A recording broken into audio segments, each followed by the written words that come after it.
আসসালামু আলাইকুম। আমি আজিজুল ইসলাম আব্দুল সালাম ইন্টারন্যাশনাল স্কুলের পক্ষ থেকে এসেছি। আসলে ঢাকা ভার্সিটির মূল ফটকেই বলতে পারেন। আমাদের স্কুল থেকে যে টাকা কালেকশন উঠছিল ত্রাণের জন্য, বন্যা দুর্যোগের জন্য টাকা কালেকশন করছিলাম। আপনাদের একটা ভিডিওতে বলছিলাম যে টাকাটা উঠবে, সে টাকাটাই আমরা মূল যেখানে গেলে টাকাটা প্রকৃত পাবে সেখানে আমরা দিয়ে দেব। তার জন্য আজকে আমরা যে হচ্ছে একবারে ঢাকা ভার্সিটিতে বিশ্ববিদ্যালয়ে আসছি। দেখেন মূল ফটক, ঢাকা বিশ্ববিদ্যালয়ের মূল ফটক এটা। এখানে আসলে সমন্বয়করা যেখানে থাকে, যেখানে মূলভাবে টাকাটা নেওয়া হয় সেখানে আসছি, সেখান থেকে টাকাটা দেওয়া হবে।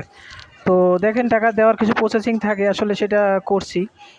টাকাটা হচ্ছে দেওয়ার আগে টাকার যে ব্যক্তি দিবে, যা প্রতিষ্ঠান দিবে তার নাম লেখা হয় এবং কত টাকা, টাকার একটা অঙ্ক সেটা লেখা হয়। তো সেটা আসলে যারা টাকাটা নেবে তাদের কাছে নামটা আমি লিখছি। দেখেন টাকা আমার নাম লিখছি এবং টাকার অঙ্কটা লিখছি। তো ইনশাল্লাহ দেখতেই পারছেন লিখছি। লিখে টাকাটা আসলে দিচ্ছি। দেখতে থাকেন, আসলে সব কিছুই দেখাবো, দেখানোর জন্যই ভিডিও করা। টাকাটা দিলাম। আসলে টাকা কালেকশনের সময় কিছু পয়সা উঠছিল, সেটাও আসলে দিয়ে দেবো। যেটা আমরা হচ্ছে যে টাকাটা উঠছে মানে 2316 টাকা উঠছিল, আসলে 16 টাকায় দিয়ে দিছি। তো দেখেন আসলে সব টাকাটা দিয়ে দিলাম। তো দেওয়ার পরে আর এখানে কোনো কাজ থাকে না, তারপর আশেপাশে একটু দেখাবো আপনাদের। যেহেতু আসছি সবারই দেখার কিছু থাকে যে কি আসলে গেল, আসলে কি ঠিক আছে কি না। তো দেখেন আমি মূল ফটকে আছি, ঢাকা বিশ্ববিদ্যালয়। হ্যাঁ দেখছেন। তো এখানে হচ্ছে যে কার্যক্রমটা দেখছেন এটাই আসলে ভিতরের কার্যক্রম। ভিতরে হচ্ছে যে পণ্যটা আসে, যে খাবার দ্রব্যটা আসে সেইটা ভিতরে আসলে প্যাকেটিং হয়। এটা আবারই একটা গাড়িতে যায়, সেটা আসলে বন্যা দুর্যোগ এলাকায় চলে যায়। আসলে যারাই কাজ করছে তারা কেউ ছাত্র আছে, অনেক সাধারণ মানুষ আছে, বিভিন্ন মানুষ আছে, ছোট মানুষ আছে, বড় মানুষ আছে, স্বেচ্ছায় এরা এই পরিশ্রম করছে বা এটা কাজ করছে। আসলে এই বিষয়টা হচ্ছে আগে একটু পানি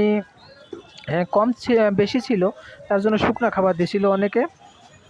শুকনো খাবারটা এখন আর লাগে না, যেহেতু পানি একটু কমছে। তো এখন আসলে যেটা আসলে নিত্য প্রয়োজনীয় যে খাবারগুলো, যেমন চাউল, ডাল, তেল, এগুলাই দেওয়া হচ্ছে। তো দেখেন ওই যে একটা গাড়িতে আনলোড হচ্ছে। আসলে কিছু কিছু খাবার আসছে, এখন তেল আসছে, চাল আসছে, ডাল আসছে। বিভিন্ন কোম্পানি, বিভিন্ন ফান্ডের বা যে এখান থেকে যে টাকা উঠছে এই টাকা থেকেও কিনে আনা হচ্ছে। এভাবে ভিতরে আইনে আবার ওইটারে একটা প্যাকেটিং করা হচ্ছে।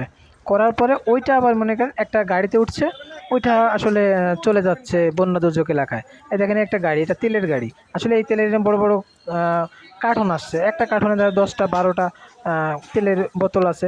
তো এইটা নিয়ে ভিতরে নিয়ে আবার এটা ভাগ করা হচ্ছে এক একটা বস্তায় বা একটা পার্সেলে, যেটাই বলেন।